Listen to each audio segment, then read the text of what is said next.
saja ulama-ulama terdahulu, ada 8 nama ulama. Kemudian ulama menengah, ini pembagian dari saya adalah rentang waktunya, tahunnya, kita sebut saja hijriahnya, abad hijriahnya.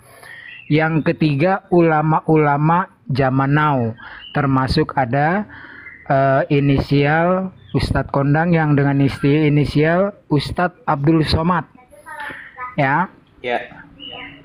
Ulama-ulama terbaru atau zaman now itu tidak saya pakai karena itu pendapat saja, bukan dari rentang abad pengujian 4, 5, 6, 7, 8 dari sumber sezaman atau kitab sezaman.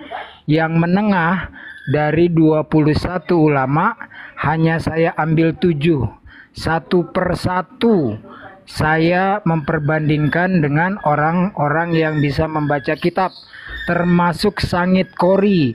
Dia menegaskan kedustaan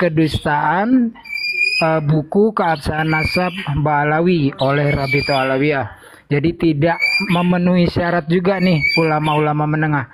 Ulama-ulama terdahulu hanya saya ambil 1 saja, karena 7 lainnya itu abad 9 Hijriah sampai abad 13 Hijriah. Nah, jadi pada intinya memang tidak bisa membuktikan Rabito Alawiyah dari sumber sezaman, termasuk Ahwal Hanif Alatos. Ketika ditanya moderatornya yang tanggal 7 itu mereka berdiskusi dengan tembok tanpa malu, mereka Hanif Al-Atos mengatakan, ditanya moderator, apakah ada kitab sezamannya? Nanti kita bahas.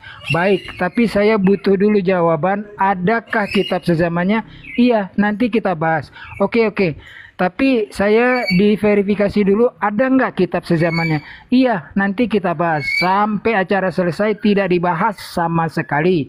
Kemudian dengan gembar-gembornya, Ahwal Hanif Alatos bilang, saya sudah punya 140 kitab, selesai, terbukti bahwa Ba'alawi zuriat Nabi. Begitu ditanya, mana abad 8? Diam.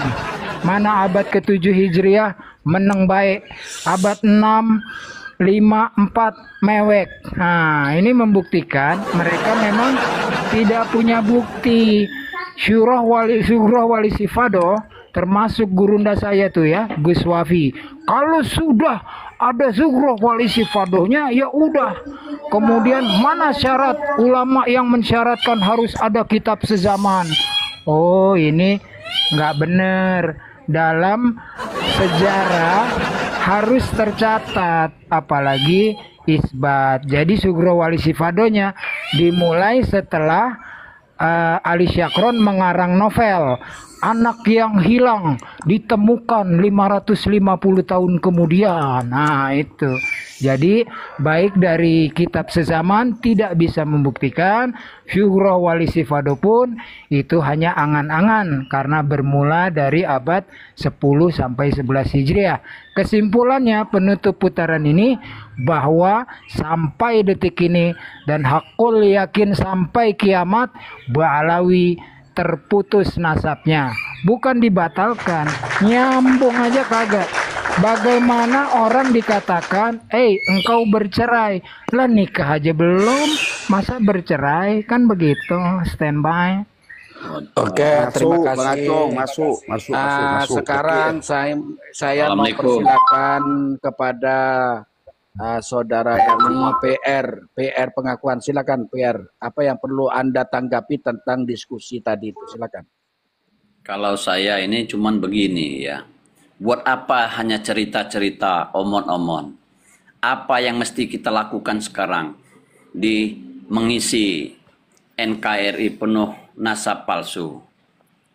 Sudahkah kita bisa merubahnya? Sudah adakah pembuktiannya dalam sekup untuk menunjukkan karakter aslinya Nusantara kita? Yang terkandung di dalam merah putih, yang terkandung di dadanya Garuda kita. Nah, itu yang harus kita rumuskan. Lanjut. Iya. Nah, jadi kira-kira intisari minyaknya dari tai minyak itu, kita mau pakai tai minyaknya apa minyaknya? untuk dalam teks naskah ini. Kalau ini kan hanya omon-omon, akhirnya buka sejarah. Nah, terus kita nggak ada yang bisa mengekat kepalsuan ini. Jangan kepalsuan, tinggal kepalsuan. Yang terserah lo mau enak mau susah, yang penting gua nggak ikut-ikut lo, nggak susah. Itu kan yang banyak kepalsuan itu, benar nggak? Banyak yang senang apa yang menderita sekarang kita? Menderita. Karena kelakuannya Habaib itu menderita. Mau diapain Habaib yang membuat kita menderita? Gulung rata dan bungkam seperti Arfan ini. Wah, Pak, ini yang gua cocok. Abang itu menderita kenapa? Sebutkan menderitanya abang itu apa? Sakit, disakiti, tembak, bom, begini teman-teman, begini teman-teman. Maaf PR ya. PR Bang Puan ini Muhyiddin apa tidak percaya Balawi Zuriat Nabi? Nah, saya cocok. Jadi keras itu bukan kejam. Kalau bisa membunuh tanpa darah, kenapa enggak? Betul. Kalau mesti nggak kita celakakan, cukup dilumpuhkan, tapi bisa membuat sadar, sesadar-sadarnya, kenapa tidak? Semuanya saya cocok. Ya, begini saya ya. lagi kayaknya nih host. Ya, kenapa Acong? Ya, saya belum seberapa jelas ya poin apa yang ingin disampaikan oleh PR Pangkuan. Nah, maka butuh disaring bahasa saya. Jangan dilihat banyak bahasa saya, setiap kalimat itu tidak ada titik dalam semua pengertian, kawan. Saya anggap di sini nggak ada yang bodoh lagi.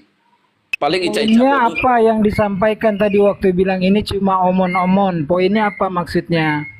Nah, sekarang saya lihat masih kotak, belum merucut dalam skup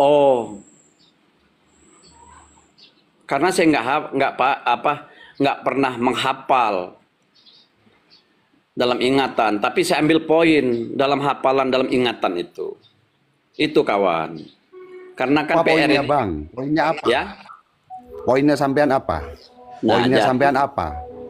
Jadi begini kawan, saya sangat bangga dengan kawan-kawan ahli buka tafsir, ahli membuka dalam skup penemuan ya, dalam pencatatan sejarah. Karena kita ini sisa-sisa sejarah kita kawan semua. Ya. Nah, jadi hasil dari karya mereka, kok bisa kita yang banyak ini, yang punya tolak ukur pandangan ya, yang tajam dan jernih, itu bisa dipalsukan sama mereka. Emang nggak lagi apa kita ini, Nusantara ini. Intinya itu Bang. Siap. Saya ambil poin bahwa Bang PR ini tetaplah kita berjuang untuk mensuarakan edukasi bahwa supaya masyarakat Indonesia ini tetap cinta kepada bangsanya, tetap menjunjung tinggi NKRI ini, supaya tidak ada pengeklaman lagi dan pemalsuan makam atau pemalsuan yang dikatakan pembelokan sejarah. Nah, cocok saya. Nah, itu. Jadi begini PR, kami ini mensuarakan begini ini karena tergugah hati saya ketika Merah Putih mereka yang mengklaim, Garuda Indonesia mereka yang mengklaim, lagu Indonesia Raya juga mereka, sampai di panggung itu ada itu di YouTube bahwa berapa banyak para habaib bercucuran darah untuk memerdekakan negeri ini. Sedangkan satu pun jasad yang tertembak oleh Belanda dari klan mereka tidak ada. Yang ada nenek moyang kita. Yang nenek moyang kita yang terbunuh, yang disiksa, yang dipenjara, itu nenek moyang kita. Gitu loh. Ini yang saya cocok. Jangan lalu kau akui kemerdekaan kami, karena kami ini keturunan nenek moyang kami, yang mana Garuda Indonesia itu bertulisan Bhinneka Tunggal Ika, satu nusa, satu bangsa, satu bahasa. Jangan kau adu domba dari suku yang lain dengan suku yang lain. Jangan kau pecah belah kami, karena itu semangat nenek moyang kami untuk mempersatukan antar beda suku, disatukan satu nusa, satu bangsa, satu bahasa. Begitu. Cocok. Nah, sekarang siapa yang mau Betul. menyebutkan bahasa Kalau kalimat itu? sejarah dari mereka, seperti Utsman bin Yahya itu apa? Wong di kitabnya sudah jelas. Kemarin para pejuang yang mau melawan Belanda itu dikatakan batal itu, bukan jihad karena tidak cukup syarat katanya. Itu kan pekok. Tiba-tiba sekarang ada dari kan mereka ya yang lahirnya di Yaman begitu dan mengajukan sebagai pahlawan nasional di Indonesia. Itu kemana otaknya itu akal sehatnya itu kemana itu? Nah, sekarang Begitu. pertanyaan saya, kawan. Siapa di antara kita yang berani memalukan dia di muka umum dalam pengakuannya? Sudah banyak, Bang. Gitu ya. Sudah banyak. Iya, Bang. Mereka itu sejarahnya hanya pembawa topeng monyet itu, Bang. Itu kan sudah jelas itu. Ada datanya itu. Pembawa topeng monyet. Jangan framing, Itu Bang. hanya mereka. Framing aja, Bang. Pakai data dong. Apa datanya? Mana? Ada datanya. Ada foto. Ilmiahnya mana? Jangan Ya, asal bicara. ada foto. Kau pakai kacamata Abang Buddha, JB kau. ini asal bicara. Van, Penemu akhirnya kau tidak melihat yang Arfan. lain, Van. Arfan, ada apa datanya, kau ini? Van. Ya, Ya. di Vitigo juga Dan ada. datanya itu. Di sini Ada ini bukan orang foto. bodoh semua, Van. Hanya kau yang mau Namanya- dibodohi itu. Ada Sabar, foto namanya Abdullah bin Ini Yahya. sabar ini. Kau ini gimana ini? Iya, itu tahu foto. Terus apalagi? Bukti Disebutkan di situ Abdullah bin Yahya penemu topeng monyet. Foto itu tersimpan di dua museum. Museum Tropen itu troops tentara dan Leiden University. Tuh ya, itu data itu. Baik, saya rangkum semua ya teman-teman. Tadi udah panjang lebar dari Itu jujuran host Bang. dan JB Official. Jadi setelah mereka zong tidak bisa membuktikan dari perspektif nasab, perspektif filologi dan sejarah, Ubaidillah hanya tokoh fiktif karena tidak ada datanya di abad pengujian 45678. Lalu yang memfatwakan, sebentar, tadi giliran Anda ngomong saya diam. Lalu fatwa, siapa yang ngaku-ngaku cucu Nabi wajib ada kitabnya. Itu kan artinya kitab sezaman. Siapa yang ngaku-ngaku cucu Nabi harus tes DNA. Ntar DNA Nabi kemana, dia kemana. Lalu fatwa itu, fatwa wajib menjadi fatwa haram oleh mertua. Jadi berkontradiksi nih, berantem itu di rumah antara mertua dengan anak mantu. Yang satu bilang wajib, yang satu bilang haram. Ya, nah permasalahan itu seolah-olah cuma dua hal, tetapi makin berlarut-larut hikmahnya adalah makin terbongkar dusta Ba'alawi dan kerusakan yang ditimbulkannya bagi dinul Islam. Leluhur-leluhur kami mereka katakan musyrik. Semua aktivitas ritual budaya Nusantara adalah musyrik. Tetapi mereka joget pargoy di kuburan. Mau bayar utang minta sama kuburan. Minta fulus yang mulus-mulus warna merah sama kabib yang sudah modar. Ini capek-capek Nabi Muhammad SAW dan para sahabat sampai kepada Wali Songo, sampai kepada orang tua dan guru-guru kita. Udah bener minta hanya kepada Allah Maha Pemberi rezeki, Maha Pengabul doa, dibalikin lagi ke zaman jahiliyah. Lalu dongeng kurafat, jangankan kita pahlawan-pahlawan nasional, ulama-ulama kita, Allah sama Nabi Muhammad aja diba'alawikan kok. Ada nih orang meninggal, nanti kalau ditanya malaikat jawab saja, man rebuka pertanyaannya, lu jawab Habib Abdullah, apa namanya itu, siapa namanya, Habib Al-Haddad Ba'alawi, man nabiyuka Habib Abdullah Ba'alawi. Ini loh, pantas nggak ini, pantas nggak mereka merusak dinul Islam dan yang penghias-penghias kuburan kayak kue pelangi dan bika Ambon itu hanya ritual-ritual Syiah. Lalu kerusakan kepada nasionalisme Mereka mengklaim tanah Pasundan milik para habaib. Berdarah-darah enggak mereka? Divisi Siliwangi, baik tentaranya maupun tentara pelajar Siliwangi, habis-habisan mereka bertempur dengan darah dan air mata. Habib modal congor dan dusta, Prabu Siliwangi sudah memberikan tongkatnya kepada kami. Jadi tanah Pasundan milik para kabaib. Perang kagak ngeklaim. Demikian pula Purwakarta, stasiunnya para kabaib. Emang lu bangun stasiun? Emang lu bangun rel kereta api? Kemudian Jawa Pintu Tarim, Indonesia milik Tarim. Dari mana ini backgroundnya?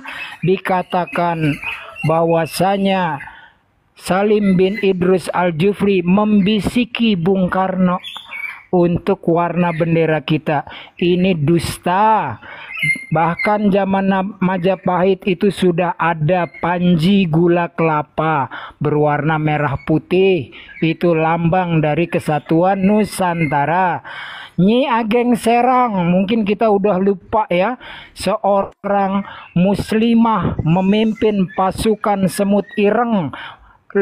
Panjinya juga bernama Panji Gula Kelapa Merah Putih. Lalu ada seorang kabib yang tanpa ilmu agama apalagi ilmu sejarah mengatakan bahwasanya Bung Karno dibisiki oleh Ali Kuitang untuk proklamasi tanggal 17 Agustus.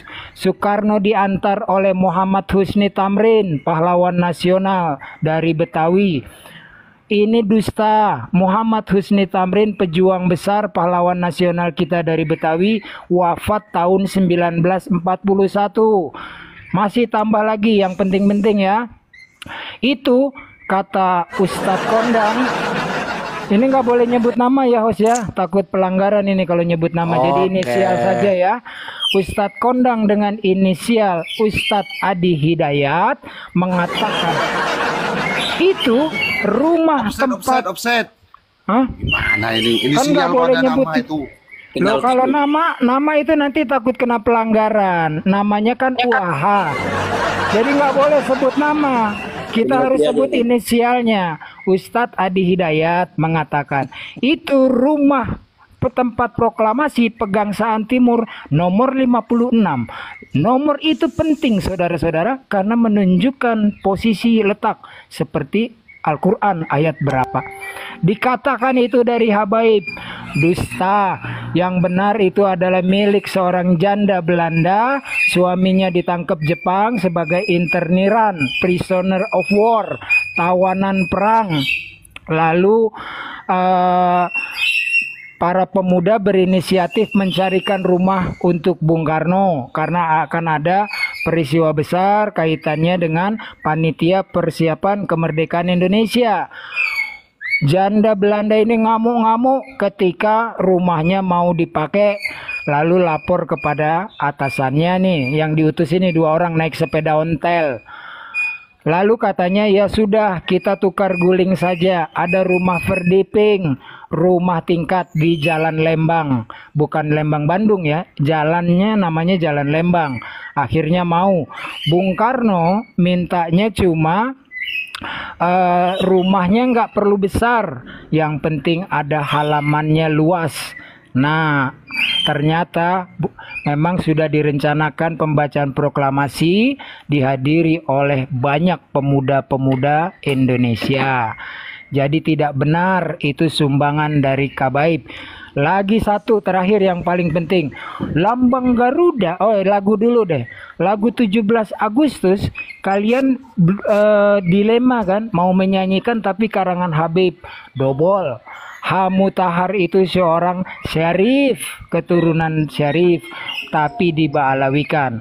Terakhir, mengenai lambang Garuda, itu yang membuat adalah Sultan Hamid II, seorang Ba'alawi. Betul, seorang Balawi, tetapi gambarnya saya sudah pernah datang sendiri tuh ke Keraton Kodariah di Kalimantan ya, melihat sendiri tuh ada sketsanya jauh berbeda dengan yang kita lihat burung Garuda lambang negara sekarang. Nah, itu Bung Karno memanggil, menurut Profesor Anar Gonggong, memanggil seorang seniman untuk diperindah karena Bung Karno suka seni dan keindahan. Jadilah burung Garuda lambang negara kita yang gagah perkasa, lambang 17 ada di sayap, lambang 8 ada di ekor, lambang 45 1945 maksudnya ada di bulu leher. Lalu yang paling penting, kenapa Sultan Hamid II tidak bisa dijadikan pahlawan nasional? Karena pengkhianatannya tahun 47, 48 ceasefire, 49 agresi militer Belanda 1 dan 2. Kalau istilah orang tua kita kelas 1 dan kelas kedua, itu kita lagi diuber-uber sama Belanda, dimetong-metongkan. Sultan Hamid II tidur nyenyak di Belanda menjadi asisten militer spesial bagi Ratu Wilhelmina. Kemudian tambahan lagi sedikit, Belanda bonyok ketika berperang dengan, sebentar diangkat dulu nih. Ke Belanda bonyok keuangannya ketika berperang dengan Pangeran Diponegoro, Tuanku Imam Bonjol dan perang Aceh. Karena itu diangkatlah Usman bin Yahya, anjing penjilat antek Belanda. Dalam kitabnya Manhajul Istiqomah, saya beli bukunya, kursus secara YouTube belajar Armel, Arab Melayu. Lalu di situ dikatakan di halaman 22-24 bahwasanya torikot itu sesat. Nah, sama kayak kitabnya Salim bin Idris Al-Jufri. Okudul Almas. Ya, siap. Lalu Manhajul Istiqomah ini karya antek Belanda Usman bin Yahya, bahwasanya ulama-ulama yang mengadakan perlawanan bukan jihad tetapi gurur karena melawan pemerintah kolonial Belanda. Dibuktikan lagi ketika Ratu Wilhelmina happy birthday to you, dia mengucapkan selamat ulang tahun, panjang umur, murah rezeki, semoga. Pokoknya begitulah bla bla bla. Tapi yang di ujung ini yang menyakitkan kita, kalau masih mengakui bahwa Indonesia negara kita. Dikatakan di penghujung surat, semoga kekuasaan kolonial Belanda bertahan selamanya di Hindia Belanda. Hindia Belanda itu nama lain dari Nusantara sebelum kita proklamasi. Jadi dari segi nasab zong, DNA zong, kemudian sejarah, tidak satupun pahlawan dari Ba'alawi, apalagi mengangkat senjata. Di Surabaya semuanya pada kabur mengungsi, sementara arek-arek Surabaya, cak-cak Madura, Yong Ambon, Yong Celebes Sulawesi bergabung dengan arek-arek Surabaya untuk mempertahankan berdasarkan juga resolusi jihad dari Hadratus Syekh Mbah Hasyim Asy'ari. Nah, kemudian tidak adanya kebanggaan untuk mereka bangga-banggakan, lalu dicobalah 2 kali gagal ditolak karena Salim bin Idris Al-Jufri itu bukan warga negara Indonesia sampai metongnya. Tiba-tiba diakui, ada pengakuan konon katanya dari Kemenkumham, diakui jadi warga negara tahun 2024. Ini menandakan Menteri Alam Barzah ada bernama Susana Sundel Bolong, beranak dalam kubur, lalu memberikan kewarganegaraan kepada orang yang sudah metong. Jadi nggak usah bicara, oh dia berjasa, bangun ini, bangun itu, bangun ini, bangun itu. Tidak pernah semasa hidupnya yang sezaman dengan ulama-ulama kita yang menggelorakan perlawanan untuk merebut kemerdekaan. tidak pernah meminta santri-santrinya untuk melakukan perlawanan kepada Belanda. Karena tidak punya sejarah, mereka membegal sejarah-sejarah kita. Bahayanya apa? Kalau kita diamkan 50 tahun, 100 tahun, anak cucu kita tidak lagi punya kebanggaan. Padahal leluhur-leluhur mereka adalah kiai-kiai besar, ulama-ulama besar, pejuang-pejuang besar, jawara-jawara besar. Sekarang kita diadu dombe bahwasanya ayo kita angkat celurit buat ngupas bawang, kita hantami sesama muslim. Pantas nggak? Pantas nggak? Nabi Muhammad Sallallahu Alaihi Wasallam ketika dilempari batu ketika beliau berdakwah di Taif, malaikat udah gemes, angkat saja tanganmu ya Rasulullah, aku tiban mereka dengan gunung ini. Tapi doa Nabi Muhammad untuk memberikan hidayah barangkali anak keturunan mereka, dan doa ini terkabul. Generasi berikutnya dari orang-orang di Taif menjadi pendakwah-pendakwah ulung, ulama-ulama besar. Kalau saja Nabi Muhammad saat itu, kaum muhajirin, kaum ansor, mari kita asap pedang buat ngupas jeruk, maka tidak akan ada orang Arab yang mau masuk Islam. Mengaku cucu-cucu Nabi, dikit-dikit perang, yang suruh maju orang Nusantara. Kalau mau perang, jejer. Ya, jejer. Semua pakai sorban, semua pakai gamis, bawa segala kalian. Tapi jangan ada satupun yang orang Nusantara. Itu namanya perang. Ayo perang. Kalian nongkrong-nongkrong. Walid nak Dewi boleh di puncak. Yang diadu domba putra-putra Nusantara. Pantes nggak? Pantes nggak begitu ngaku?